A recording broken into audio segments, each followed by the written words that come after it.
Hi, I'm Bob Lederer, editor and publisher at RFL Communications, and welcome to Research Business Daily Report for April the 10th, 2012, sponsored by Reinvention.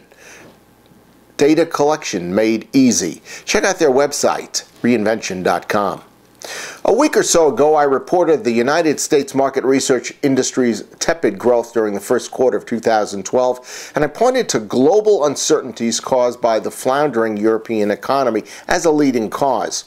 Last week, I saw the report of an 8th straight month of rising unemployment in the Eurozone, and that can only continue to potentially dampen spending plans on research.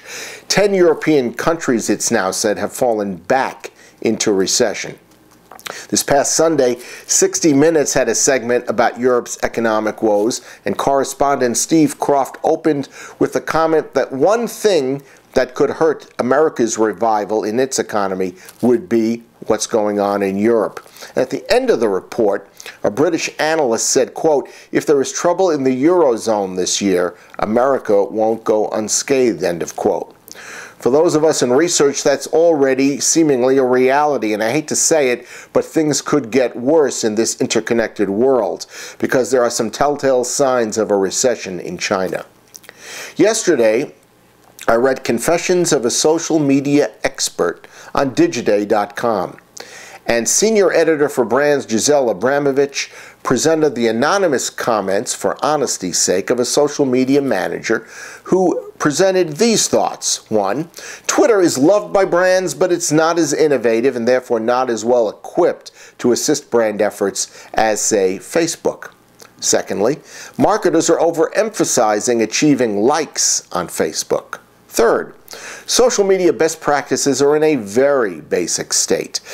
While there is such a thing as social media expertise, red flags are up about self-professed social media gurus. The source calls that title overused and a bit ridiculous. Finally, senior executives who claim much more social media understanding than they actually have are extremely detrimental when it comes to decision-making and recommendations about social media. Moving on, legislation was introduced in the House of Representatives to make it voluntary for Americans who receive the Census Bureau's American Community Survey, or ACS, to respond to it. Statisticians and demographers are unhappy, saying this would diminish ACS quality by reducing response rates. Meanwhile, the office of Texas Republican Congressman Ted Poe said he's much more concerned with complaints he's been receiving from his constituents about daily calls and unannounced visits to their homes to get the ACS completed than about any added costs for a voluntary survey or the data needed to allocate funds. One of ACS's continuing problems is that it confuses consumers because it appears in the years between the decennial census. And in doing so, it also exposes its funding to congressional whims.